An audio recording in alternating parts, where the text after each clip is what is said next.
Hi everyone, it's Andrea here from Admire PR, and I am delighted to welcome Stacey Campbell and Tracy Firks, who are co-authors of The Director, which is the first in a trilogy, the Storm trilogy.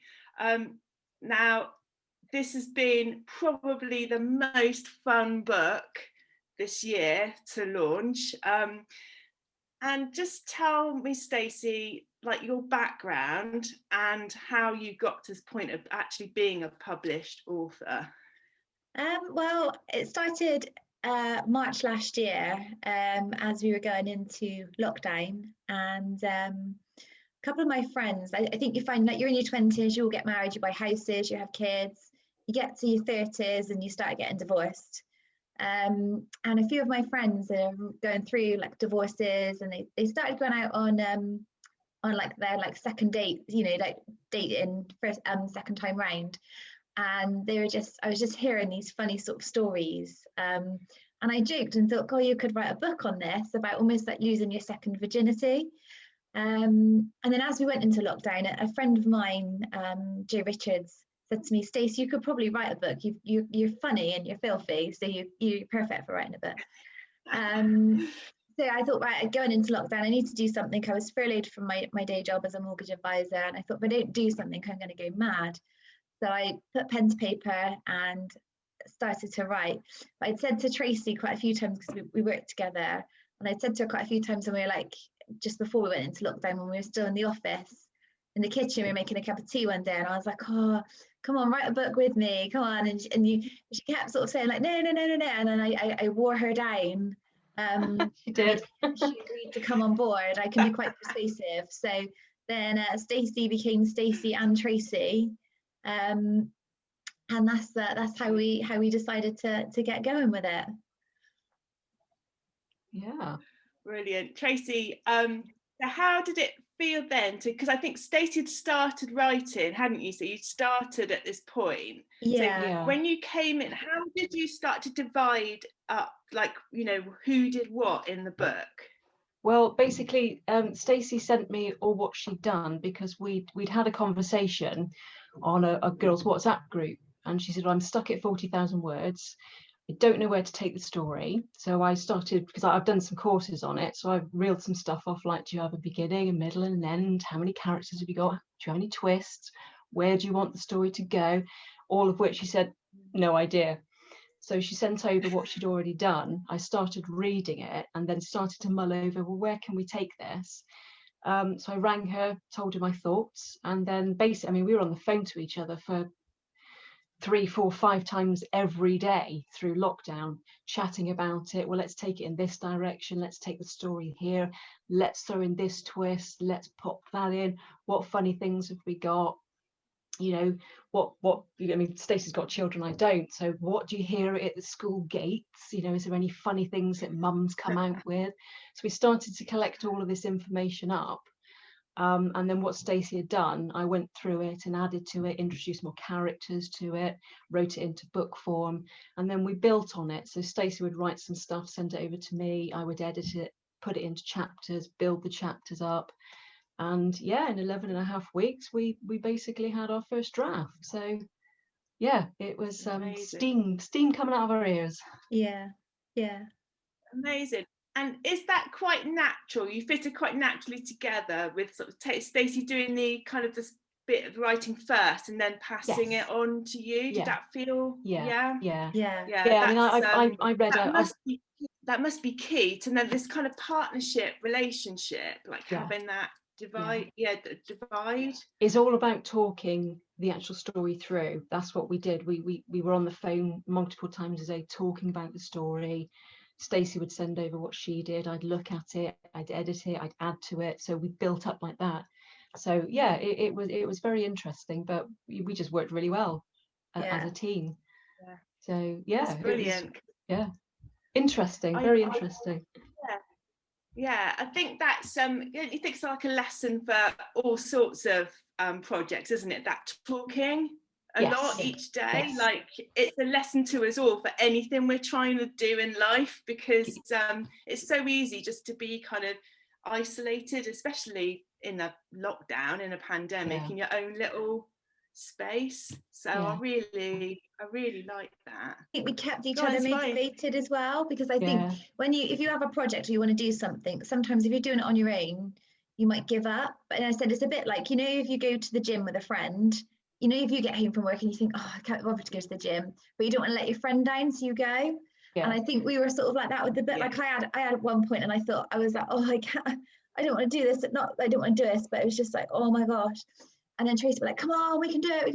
And then there'll be other days when Tracy would be like, I want to in the towel, I'm done. I'd be like, no, come on, we're there. So we sort of kept each other going with it.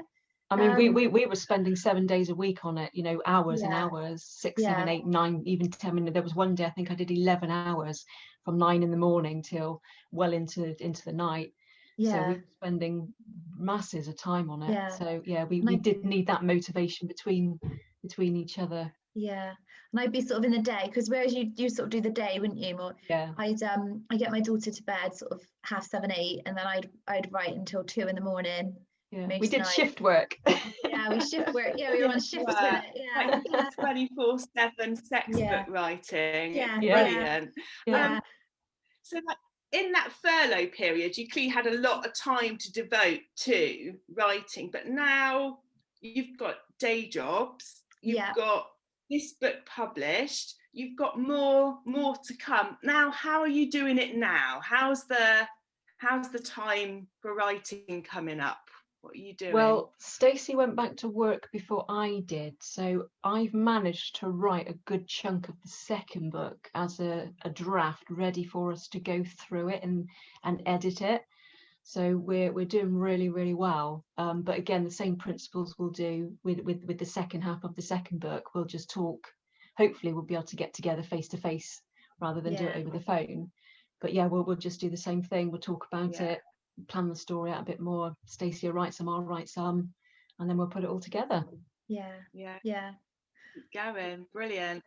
I was going to say, what's been lovely in the last couple of days is that when you plow everything, your heart into a book, and you spend like a year, like 40, 100 hours a week working on it, and then what's been wonderful over the last couple of days is people are receiving it, and then they're sending pictures of me on like WhatsApp, people I know, like with the book. And yesterday the weather was gorgeous and people were reading the book in the sun. And I've been having like little like one-liners that people are sending, and they're like, Stace, this book's amazing, it's so funny, it's so filthy. And I'm like, oh, what chapter are you on? And I expect them to say like 28 or 33, which are quite bad. And they're like 9. Really? Oh my gosh, no, that's warming up. But when we were writing the book, people, like friends and different people, they were telling me about things like that had happened maybe in the bedroom or different places that had gone wrong, or funny things that happened. And we managed to incorporate a few of those in there as well. So there's one of my friends, I said, oh, there's a conversation in chapter 34 that might sound familiar. She did give us authority to use it. I'm sure you check quite carefully, but I can't wait for people to recognize like little bits of like I remember that. It's great. And there's a lot of people, especially this year, have said to me, oh, I'd love to be able to write. Now I think what's so encouraging about both of you is like neither of you have got like a really a literary background. Like you've come into this, it's simply been one of those amazing ideas that you've actually said, God, yeah, we are going to do this. And what tips would you give to people? What would you say to them? Come on, Tracy.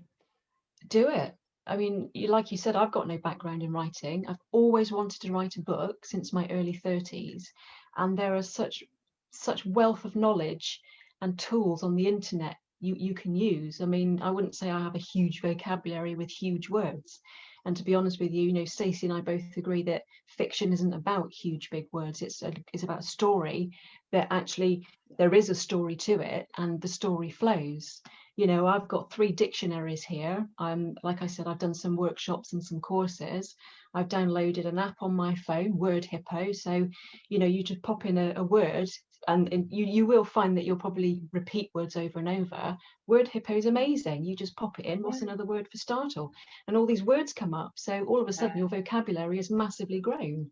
So, you know, if you don't have a big vocabulary, don't let that put you off. There's so much resource out there to help you. And that's what editors are for as well. Yeah. Definitely. I'd like to add and say as well, like I think when I was at school, I was very good at maths, business studies, that sort of side of it, but I really struggled with reading and writing. And my daughter's the same at primary school at the moment. She struggles with reading and writing. And I think, like, as someone who's struggled, I had to have extra English lessons at secondary school. I somehow walked out with 2 GCSE B grades in English literature and English language. But for me to think, like, I struggled in school with English, and we can still write a book, that I think if you believe it, you can do it. I think you just have to put your heart and soul into it, and just don't let your self-limiting beliefs stop you. No, you've got to believe in yourself. Yeah. You can do it, but you do need the time, and you need inspiration, but you also have to be regimented in the fact that I made a, you know, we were off on furlough, but I actually put it in my diary. I'm working on it, like that was my work. I'm working 9 till 5 on the book. So, you know, get yourself organized, pop it in there. Don't just think, oh, I'll do a bit later, and then don't bother because something fantastic on Netflix has come on. Pop it in your diary, make that appointment with yourself. Definitely. That's a really good tip actually, because it's easy to let things slide if you don't do that. And it's having that support, because you've supported been able to support each other through that. So obviously having a close friend who is going to make, when those moments you think I can't do this, having someone that will say come on you can, is really, really vital as well. Definitely. Yeah, we kept each other going. We did, didn't we? Got some laughs too. I'm sure you must have had some hilarious moments. Just making up the stories, the things that go wrong and stuff. We like were crying down the phone with laughter with each other.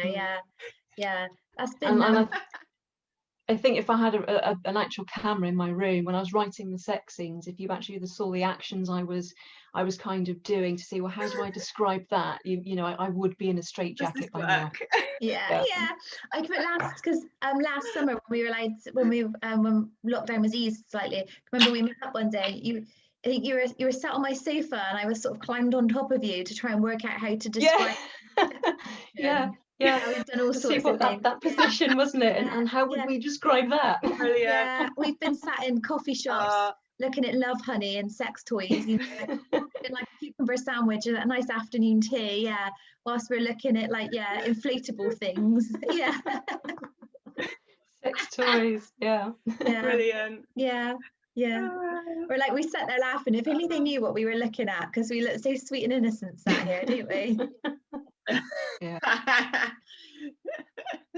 Brilliant. I absolutely love it. And just anybody who has an idea and then carries it through to something finished, I think that is one of the joys of writing a book, is like you actually have something that, you know, you can hold it in your hand and other people do that too.